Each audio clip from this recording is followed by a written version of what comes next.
Sunday's Stoic summary of Seneca's Moral Letters to Lucilius number 8 on the Philosopher's Seclusion.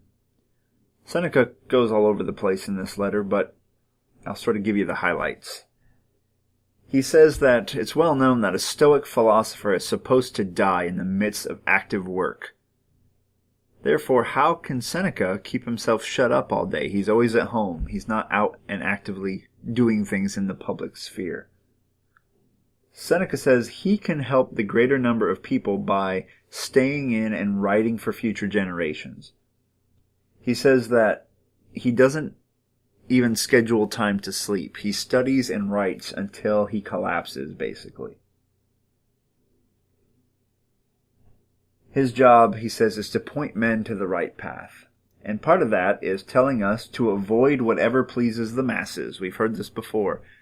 So don't hate things just because the masses like them, but just because the crowds crave wealth and fame doesn't mean that we should crave wealth and fame. We should avoid the gifts of chance. So winning the lottery or becoming well known or even getting that raise at work are the gifts of chance that some of these things are maybe indifference that we might like to have, but we shouldn't crave them or rest our happiness upon them. He says that the gifts of chance are like snares. They tangle us up rather than make us more free. And when we lose these gifts, it puts us in pain, almost like a sinking ship smashing against the rocks. It's really quite devastating to have a great gift of chance only then to lose it. He also recommends that we live a strenuous life to make the body obey the mind rather than the other way around, to make us strong individuals. He says to only eat to quench hunger, only to drink to quench thirst. And he reminds us, much like Epictetus does, that a thatch roof keeps the rain off just as well as a gold roof would do. This ties into this whole Stoic idea as well, that the things we own, the things we have are not really our possessions. We're just borrowing them. And some things we shouldn't borrow at all. They should be avoided. So some possessions we're just borrowing. They could be stolen or taken away at any time. And there are a lot of possessions out there that people crave that we should avoid altogether as Stoics. Now, I myself don't know if I'll ever be able to be as extreme a Stoic as Seneca or Epictetus. And things that I've struggled with, as I will say in the episode coming out on Sunday, how does being a Stoic, being a philosopher, a Stoic philosopher, how does that tie into being an everyday person? How does that tie into being someone who has to make a living? How did the everyday Roman implement these teachings?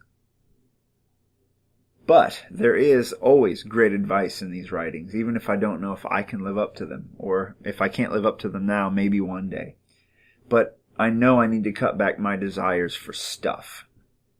It's almost, it'd be so easy just to get on Amazon.com and buy some crap that will probably break in a week, and I buy stuff that I'll put on a shelf and never look at again.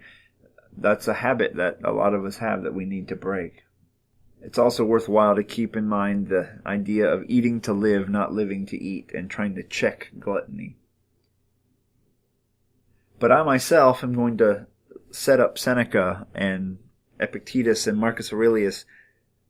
They would not have considered themselves as sages, but I will set them up, their advice up in my mind as the advice of sages that I will look to as examples of Stoic philosophy in a more perfected form than I currently have, and I will strive to be more and more like them, even if I never become them. Carpe diem. I despise wealth, I despise death, I despise fame too. 'Cause anything that fortune can bring, she'll take away from you. I keep a stove